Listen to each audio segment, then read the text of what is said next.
வணக்கம் மக்களே, எல்லோரும் என்ன பண்ணுறீங்க? நான் வேலைக்கு வந்துட்டேன். எல்லோரும் அது மாதிரி வேலைக்கு கிளம்பிட்டீங்களா, இல்லை வீட்டிலேருந்து பார்க்குறீங்களா அப்படின்னு கமெண்ட் பண்ணுங்கள். பொம்பளைங்களுக்கு எத்தனை வேலைன்னு பாருங்கள். வீட்லேயும் ஓடி ஓடி ஓடி ஓடி வேலை பார்த்துட்டு காலையில் தூங்கி எழுந்ததுலேருந்து வேலைங்க.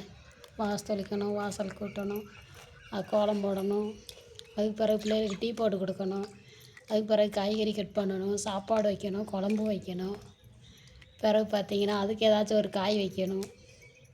இப்படி எத்தனை வேலை இருக்குதுன்னு பாருங்கள். அதெல்லாம் முடிச்சுட்டு நமக்கான வேலைகளெல்லாம் முடிச்சுட்டு பிறகு பார்த்திங்கன்னா ஆஃபீஸுகளுக்கு ஓடியாரணும்.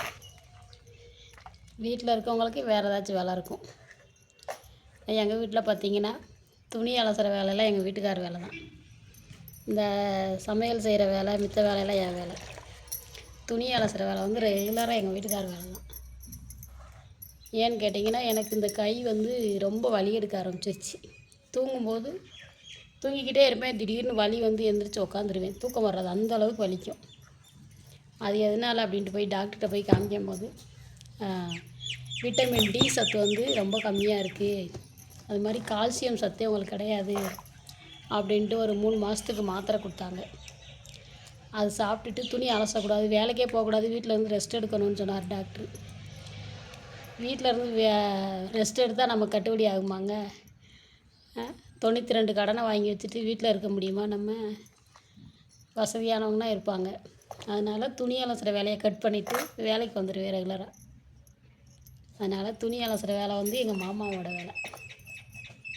இப்படி தாங்க போய்கிட்டு இருக்கு என் பொழப்பு.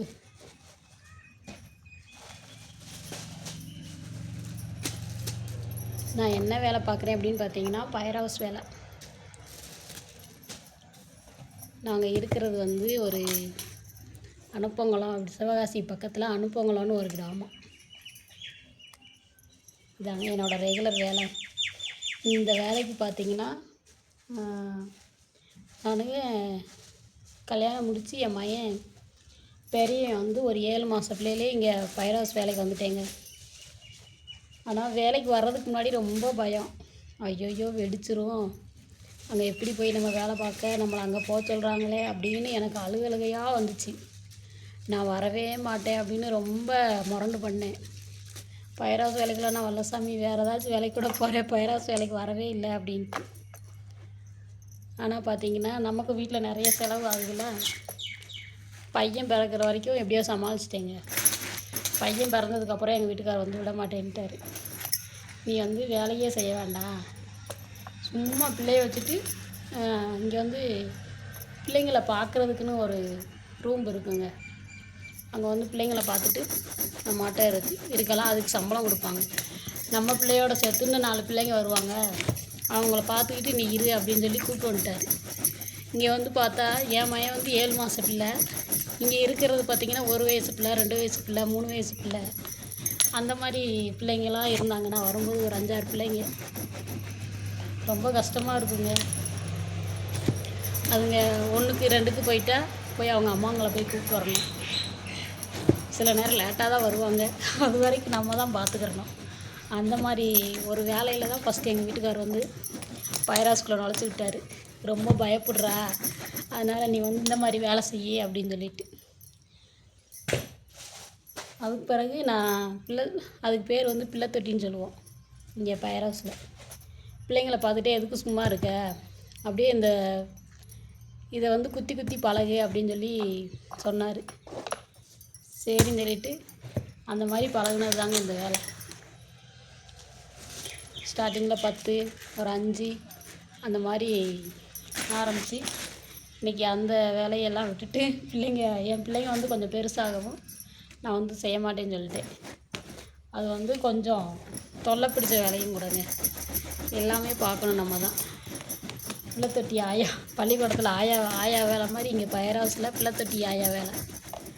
அது கொஞ்சம் என் பிள்ளைங்க சிறுசாக இருக்கிற வரைக்கும் நான் பார்த்தேன். அதுக்கு பிறகு நான் என்னால் முடியாதுன்னு சொல்லிட்டேன். பிறகு இந்த வேலை தாங்க இப்போ ரெகுலராக. இப்போயும் பார்த்திங்கன்னா ஒரு 18 வருஷம், அந்த மாதிரி 18 வருஷம் 19 வருஷம் இந்த வேலை தாங்க செய்கிறேன். இதில் என்னாகும் பார்த்திங்கன்னா, இந்த இந்த நெகக்கண்ணெல்லாம் வளரவே வளராது. நம்ம வெட்ட வேண்டியதே இல்லை. ஏன்னா தேஞ்சிரும். நம்ம இந்த இப்படி வளையம் தேய்க்கிறதுல தேஞ்சிரும். 20 வருஷமாக செஞ்சால் அந்த விரல் தாங்குமாங்க?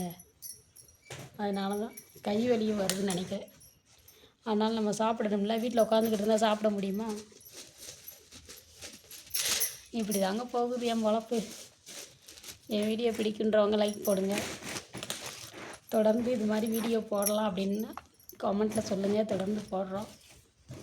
ஓகே உறவுகளே, நம்ம வீடியோ பிடிச்சா லைக் பண்ணி சப்போர்ட் பண்ணுங்கள். தடவை பேசும்போதே ரொம்ப பேசிட்டோம்னா உங்களுக்கு போர் அடிக்கும். அதனால் இன்னொரு வீடியோவில் மிச்ச கதையெல்லாம் சொல்கிறேன். ஓகேவா? ஓகே உறவுகளே, ஓகே பாய். கையில் பசையாக இருக்குது, இந்த கைட்டை மாற்றிடுறேன். Okay bye. லைக் போடுங்க மக்களே.